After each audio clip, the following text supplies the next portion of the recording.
The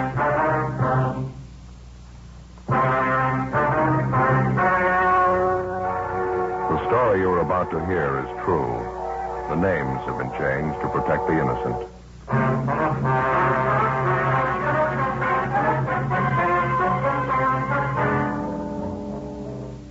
You're a detective sergeant. You're assigned to auto theft detail.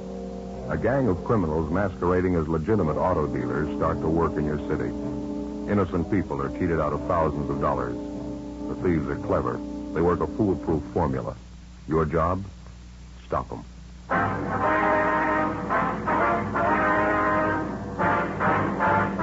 Dragnet, the documented drama of an actual crime. For the next 30 minutes, in cooperation with the Los Angeles Police Department, you will travel step by step on the side of the law through an actual case transcribed from official police files. From beginning to end, from crime to punishment, Dragnet is the story of your police force in action.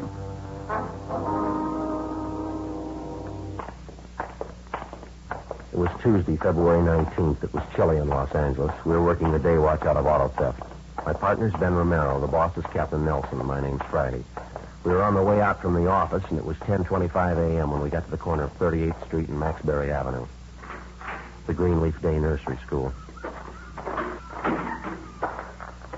Mrs. Palmer, is that right? I think so. Just a minute. I've got it written down. Yeah. Mm-hmm. Excuse me, ma'am. What is the Palmer, the one. Policeman, Martin Romero, Friday. Oh, yes, Carl. Going to get all about it. Is that it? Yes, ma'am. We've been handling similar complaints the last month or so. We'd like to have you tell us everything that happened in your case, if you would, please. One of the most underhanded things I've ever heard of, Sergeant. It would have been the same thing if he'd held me up with a gun, just out-and-out robbery. Well, could you give us some of the details, ma'am? How you were first approached on the deal? Excuse me a minute, please. Children, time to go inside now. We're going to color pictures with the crayons this morning. Mrs. Johnson has them all ready for you inside. Bruce, Michael, Sandra, go along now. Inside, everyone. Certainly wish the warm weather'd hurry up and come. Children always raise such an uproar when we have to keep them indoors. Worst part of running a day nursery, the winter months. Yes, ma'am, I suppose so. Now, about your automobile, Miss Palmer, we understand you had it up for sale. You advertised in one of the local newspapers, is that right? Yes, that's right. I ran one of those 3-day want ads over the weekend, Friday, Saturday, and Sunday. I thought I'd get more for my car if I sold it myself. I mean, instead of selling it to a used car lot. Yes, ma'am. How many answers did you get on your want ad? Well, just the one where it turned out. This man came out and looked at my car first thing in the morning. He offered to pay me exactly what I was asking for it, so I sold it to him. That's just the way it went. Who was this man, Mrs. Palmer? Was he representing some auto company? Yes, he said he was anyway. He gave his name as Joseph Newhall. I've got his card inside. He said he was a buyer for Dan Barton's used car lot on South Cat Street. Nicely dressed man. He made it all seem so honest. How was the deal arranged? Could you tell us? I mean, transfer the car, payment, and so forth? Well, he gave me a check for $50, sort of a down payment to hold the car for him. It was a certified company check. I see. He told me he'd be back that afternoon with a certified check for the full amount of the car, $800. Did he take your car with him then? No, he didn't. That's why I had no reason to be suspicious. He left me the check for $50 and said he'd be there with the money. Said in the meantime, one of the employees from the used car lot might be along to pick up the car to save me the trouble of driving it downtown myself. Mm-hmm. Same M.O., Joe, all the way. Yeah, looks like it. Well, how did it go after that, Miss Palmer? This worker from the used car lot came to the house to pick up the car about 1 o'clock that afternoon. Gave me a check for the full amount of the car, and I gave him the pink slip. Had a pair of white coveralls on, lettering on the back of them. Dan Barton's used cars. Looked like a typical mechanic or something. I wasn't the least bit suspicious. Mm-hmm. How about the buyer, this Joseph Newhall? Did he show up later in the day? No, he never came back. I've never seen him since. Haven't seen my car either. I called that Dan Barton's used car lot the next morning. They told me they never heard of Joseph Newhall. Just made me sick, officer. I can't afford to lose the money I had in that car. Yes, ma'am, we understand. The same thing's happened to a dozen people like you around the city. Do you remember what this man Newhall looked like, Miss Palmer? His physical description, maybe the clothes he was wearing? Yes, I've got it all written down, Sergeant, in my diary. Would you like to step inside, please? I've got my little office at the back of the school here. All right, thank you very much. I always make a record of everything in my diary. I've kept one ever since I was a girl in college, every day. I suppose you've got all the information on your car, the make, license number, things like that? Oh, yes, indeed. I got everything together I thought might help you. Right up these stairs, please. Thank you. Go ahead. How about the description of the man in overalls, the one who came to pick up your car? Would you remember him, ma'am? Yes, I've got that for you, too. Everything I thought would help. Just have a seat there, officers. I've got the things in my desk here. Thank you, Go Miss right Coleman. ahead. Thank you. I wouldn't mind the whole thing so much, but as I say, I can't afford to lose the cash I had tied up in my car. That seems to be the way the thieves operate, ma'am. They've been cheating the people who can least afford it. Terrible thing, just out-and-out robbery. There you are, Sergeant. Thank you, ma'am. There's the description of my car, license number, all the rest. Yes, I see. And here's the description of the two men. That Joseph all the coveralls who picked up my car. Have you got that deposit check Newhall gave you, Miss Palmer, the check for $50? Right here, Sergeant. I saw that company about it, Dan Barton's used car lot. It's a forgery. Not worth the paper it's printed on. Mm-hmm. Have a look, Joe. Yeah, thanks. Same as the others. One thing I don't understand, how those crooks get these checks to begin with. Did they steal them? No, ma'am. We figured they had them printed up. We're still trying to find out where. Well, you know what the men look like. You'll be able to find them now, won't you? Only wish it worked that way, ma'am. We've had good descriptions on both men for a month now. Hasn't helped too much. I don't understand it at all. As I say, they're only common crooks. They can't be that smart, can they? Well, there's only one way we can judge. We've been hunting every day for a month now. Yes? They're still... In the space of 33 days, the auto theft gang had victimized a dozen private citizens throughout the city. In each instance, the approach and the method of operation had been the same. The front man for the gang would personally answer a want ad inserted in a local newspaper by a private citizen advertising the sale of his automobile.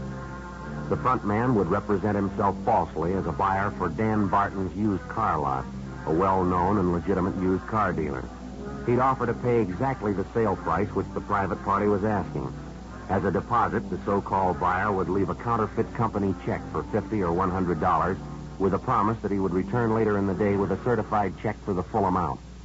After a few hours, another man posing as an employee of Dan Barton's used would call for the car and drive it away. Neither the car nor the so-called buyer were ever seen again. All efforts to trace them went for nothing.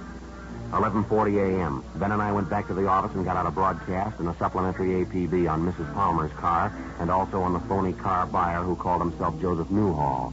After lunch, we met with Sergeant Grimsby, one of the other four men out of auto theft detail who were working the case with us. How'd you make out this morning, Army? That did go anywhere at all? Wasn't bad as far as it went. We found the place where they had the printing done. Well, where was that? Small up in the valley. Printed up the phony checks with that heading on it. Dan Barton's used car lot. Got out some business cards for him, too. What was the name? Did you find out? The same one, Joseph Newhall. He ordered the checks and the business cards. Printer described him for us, same guy. Where'd it go from there? No place. The printer told us Newhall had a car. He couldn't give us a license number. Couldn't even remember the make or the body style. Thought it was a late model car, that's about all. Well, that's not much help. No address on him either. It was a will call order paid for in cash. If Newhall comes back, is it? Yeah, it's covered. I don't figure there's much chance Newhall's going to do that. He ordered enough checks printed up the first time last of a year. Well, I guess that's one lead we can forget. How about that special run the stats office made for us yesterday? Anything come out of that? No, nothing. All the possibles on the list were checked out. All of them clear. Nothing from Barton's used car lot either. Everybody on their staff's been checked out. All their ex-employees, too. No sign any one of them might have had a hand in it. Yeah. Oh, either of you seen the captain since this morning? No, why? Well, that idea we were talking over at the last meeting, he figures we'll go ahead with it this weekend. How's he figure on working, Army? Personal contact? Yeah, that's right. Most of the private parties who want to sell their cars themselves use that want ad deal over the weekend. They get a special ready Saturday and Sunday. I know. Thursday night's the deadline for having the ads in if they're going to run the full weekend. And that's when we start working on it. We get in touch with every private party who's filed a want ad for the weekend advertising the sale of their car, huh? Yeah, we'll contact them by phone, every one of them. We advise them that if anybody representing themselves as a buyer for Dan Barton's used car lot answers their want ad, they're to get in touch with us right away. If they can't stall the man long enough, we tell them to accept the information on the man the car is driving. It ought to work out. If we can get any kind of cooperation, it's going to be a big job. We'll have to cover all the want ads and all the papers. We've got a good description of that phony buyer, Joseph Newhall. If they planted a want ad in one of the papers, maybe he's the one of the gang who brought the ad in. It's possible one of the ad takers might remember him. Might be worth checking anyway. Well, could be. They might have phoned in the ad, too. That wouldn't help much. Might as well it's not foolproof, but it's a different approach. It's a plan anyway. We've tried everything else we can think of to reach the thieves. I get it. Auto theft, Friday coming. Yes, sir. Mm-hmm. When was that? I see. Yeah. Mm-hmm. Yes, as soon as we can. Thank you, sir. Well, maybe we won't have to wait for the weekend. What do you mean? A man out in Echo Park. He runs a candy store out there. He advertised his car for sale in this morning's paper. Said the first one to answer it was a buyer from Dan Barton's used car lot. Gave his name as Joseph Newhall. Looks like the same M.O. Mm-hmm. They make a deal? Well, the candy store owner wouldn't go for the deposit check. He wanted the full amount. Said the deal didn't sound right to him. How does it stand now? Well, Newhall said he'd come back with a check for the full sale price. When? 8 o'clock tonight. 2:20 p.m. We drove out and questioned the candy store owner further. His description of Newhall tallied with the others, but again, the potential victim had failed to get any kind of a description of the car Newhall was driving or the license number. Ben and I staked out at the house. 8 p.m. came and went. The suspect failed to show. By midnight, there was still no sign of him. Well, the way it shaped up, Newhall apparently had a policy of making a deal at first contact or forgetting about it. He probably figured that if a person was at all suspicious, the interval would give him time to check, and Newhall wasn't giving away any odds. All day Wednesday, the stakeout went on. No sign of the suspect. On Thursday night, the local newspapers gave us lists of names and phone numbers of all private parties who had ordered want ads for the coming weekend to advertise the sale of an automobile. We divided up the names, and 6 of us took turns on the phones and started calling each party. We warned them about the car theft ring and advised them of what steps to take in the event Joseph Newhall or one of the other gang members approached them with the proposition to buy their car.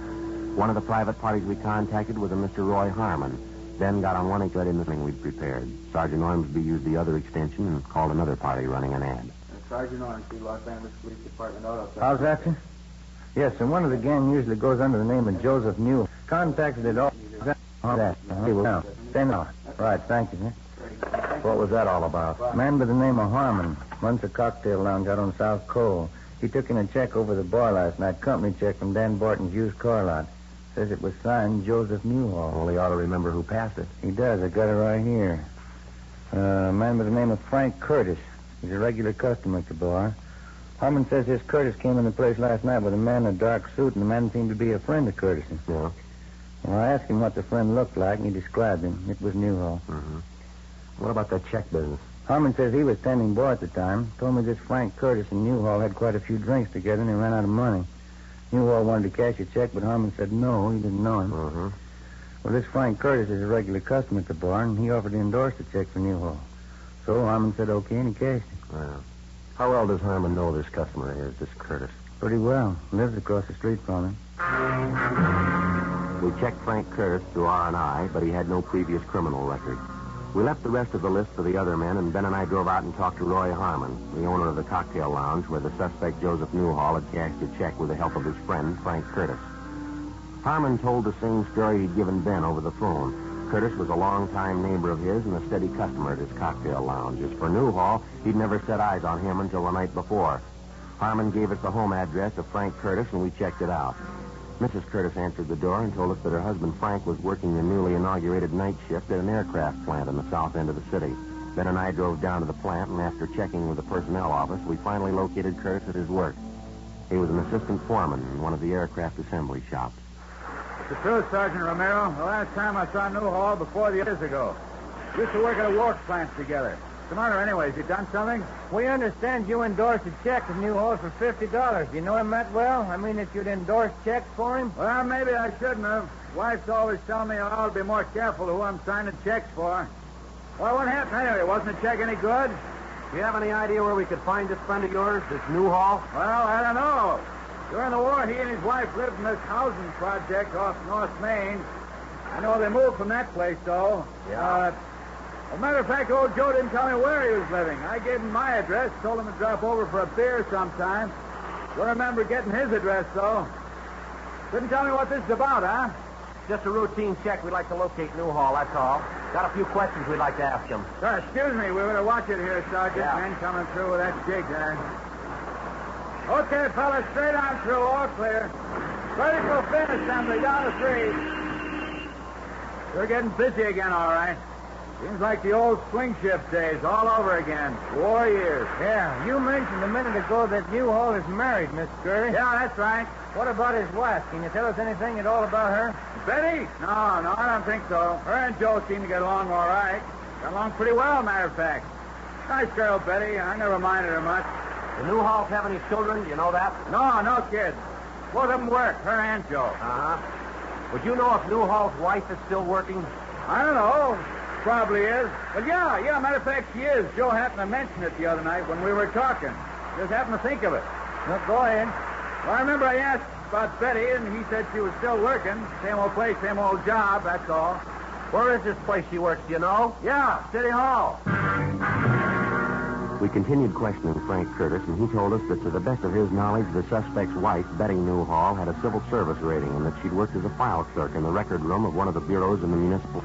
The next morning, Ben and I got in touch with the civil service officials at the City Hall, and they got out a tracer on the wife of the suspect. 11:20 a.m. I got it.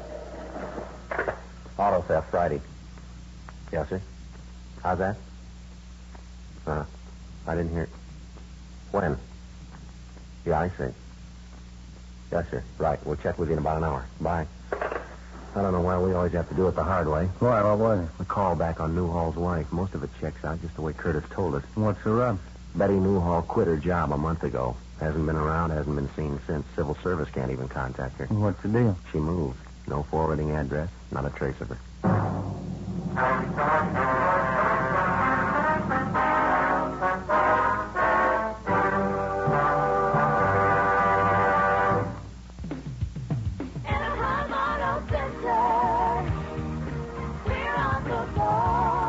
Exit Ball Road off the 57 freeway. Light up the holidays with a new vehicle from Anaheim Auto Center. We'll make your holiday dreams come true at Anaheim Auto Center with our incredible savings and huge discounts.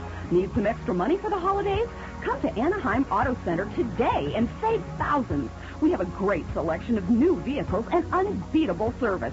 Light up your holiday season today at Anaheim Auto Center. We want you to be completely satisfied. The holidays are the perfect time to buy a new vehicle. Why go anywhere else? We have it all at one convenient location near the Anaheim Pond. So light up your holiday season with a great new car or truck from Anaheim Auto Center. Anaheim Auto Center, we're on the ball. Exit Ball Road off the 57 freeway. KNX 1070 News Radio.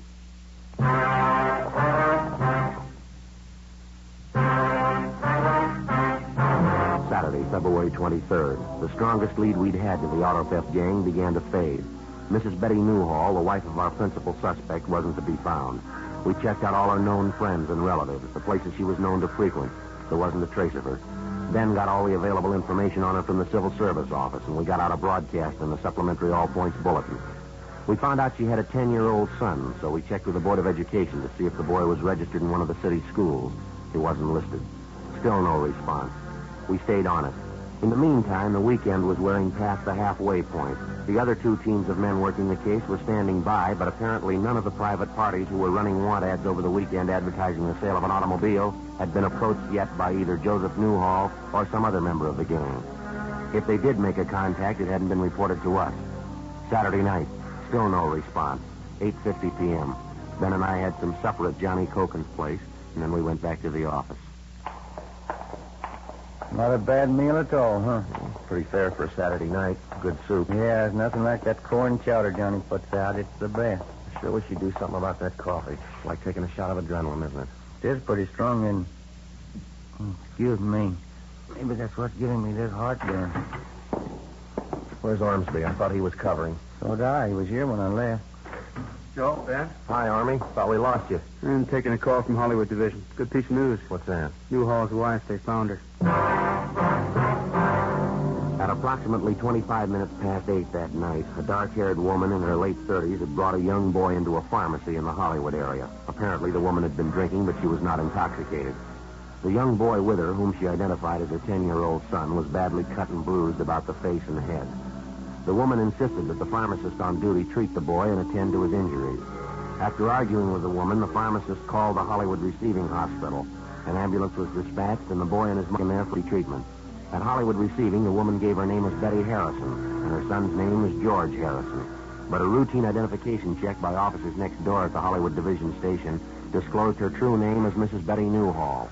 The desk sergeant ordered her held for interrogation and notified our office immediately. 9:30 p.m.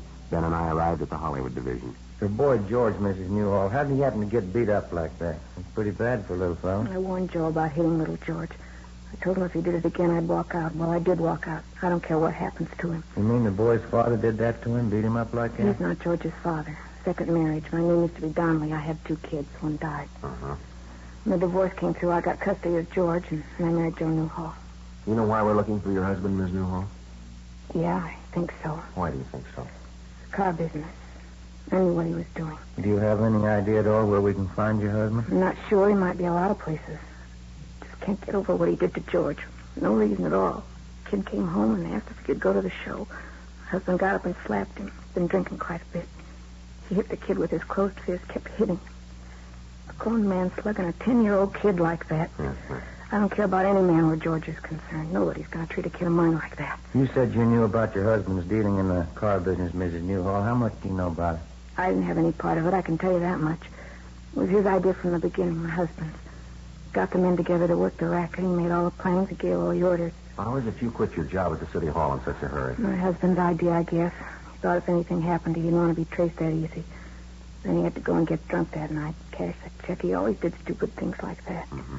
How about the gang your husband has working with him, Ms. Newhall? Can you tell us anything about them? Yes, I can. 3 fellows working with him I know of. Deadman and Curly Reese and Jack Whitmore. Uh-huh. Maybe there's someone else besides them, but I don't know of. You know where these men live, ma'am? Where we can find them? I think I do, yeah. I got the addresses at home. By this time, they're probably all there. You know the places they were supposed to be staying. Yeah, I got the addresses at home. How about the cars they got on this deal they were working? What are they doing with them? Do you know that? I don't know for sure. They were moving them east, I think, selling them back there. Yes, ma'am? I always gets at the deep marriage, the jealousy, the Deeford. No. Even they didn't like kids. They didn't want to have a home. Why'd they have to be that way? Well, I'd like to ask you something, if I could. Yeah. Why'd you marry him? 10:43 p.m. We stopped at the Newhall apartment on the way back to the city hall, called the office, and arranged for a stakeout. The wife of the suspect, Betty Newhall, gave us the names and addresses of the people she knew to be working with her husband, Joseph Newhall, in the auto theft gang. She had no information to offer on the cars they might be driving. When we got to the office, we took a complete statement from Mrs. Newhall, and then she was booked in at the main jail on suspicion of grand theft auto. 11:09 p.m. Together with Wilson and Ormsby, we started checking out the addresses of the gang members. Our first 2 stops, we got nothing. On our last 2, we did a little better. We picked up a Jack Whitmore, Curly Reese, and a Carl Stedman, 3 of the names which Mrs. Newhall had mentioned. We took them downtown and booked them in at the main jail. That still left the principal suspect, Joseph Newhall, unaccounted for. At 1:45 a.m. the next morning, we got a tip as to his whereabouts, a small hotel on East 1st Street. We checked it out. The man answering Newhall's description was registered in room 209 on the 2nd floor. We got a pass key from the room clerk on duty and started up the stairs.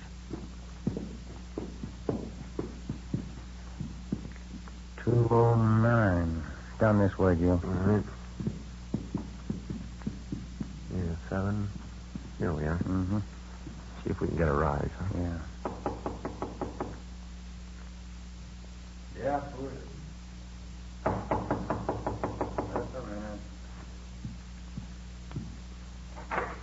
Yeah, police officers. I'd hold it there, Mr. Down, Ben. Yeah.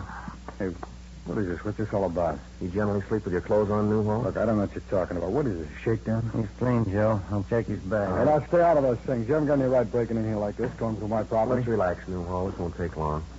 2 full pads of them, Joe. Find them in his suitcases. Company checks. Dan Barton's used car lot. We talked to your friends, mister. We got one side of the story. You want to come downtown and give us yours? You get nothing from me, not unless you're my lawyer. You can't hold me on any charges. Grand theft auto, Newhall. We've got the witnesses. We've got the evidence. If you've got something to say, say it. If you haven't, we'll get along downtown. You haven't got anything on me. You haven't got enough to hold me an hour. We're going to give it a try. For a full 5 hours, we questioned Newhall, both at the hotel and later downtown in the interrogation room. And after 5 hours of questioning, he finally broke and admitted being the mastermind behind the auto theft racket. Your true name is Joseph Willard Newhall, is that right? Yeah, that's it. Now, you can't blame the whole setup on me, though. My wife had a hand in it just as much as I did. Well, we've already got her statement. You want to give us yours? And she's just as much to blame as I am. We didn't hurt anybody anyway. It's just a con deal, that's all. We didn't hurt anybody. How do you figure that? Well, just a simple con deal. People advertising their cars for sale are trying to cheat out a few bucks for themselves. We just outfigured them, that's all. You ready to dictate a statement for us? You know, we outfigured you two. You'd never have reached us if it wasn't for my wife. We'd reach you. Not in 30 years you wouldn't. Where'd you go in circles? Just one hitch. My wife and that stupid kid of hers. Just because I slapped him around a little, I wouldn't be here if it wasn't for that. Well, you better learn a lesson, mister. What? Next time you fight, don't pick a 10-year-old.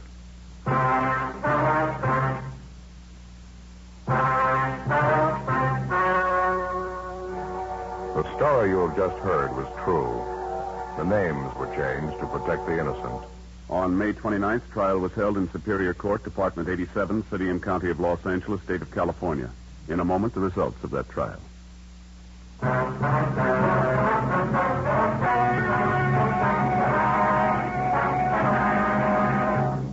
A check of his fingerprints revealed that Joseph Newhall's true name was Joseph Orrin Henderson, and that he had a previous record of forgery and burglary in the state of South Carolina. Henderson, alias Newhall, was tried and convicted, along with his associates in the auto theft gang, on 8 counts of grand theft and forgery of a fictitious check. They received sentences as prescribed by law. Grand theft is punishable by imprisonment for not less than 1 or more than 10 years. Forgery of a fictitious check is punishable by imprisonment in the county jail for not more than 1 year, or in the state penitentiary for not more than 14 years. The wife, Betty Newhall, was convicted as an accomplice and was sentenced to serve 1 year in the county jail. Ladies and gentlemen, our security and the peace of the world are in danger while hundreds of millions behind the Iron Curtain are victims of vicious lies about the United States and other free nations. Join the crusade for freedom through your local crusade committee or by writing to General Clay, Empire State Building, New York City. Make a contribution to its work. Help truth fight communism. Join the crusade for freedom.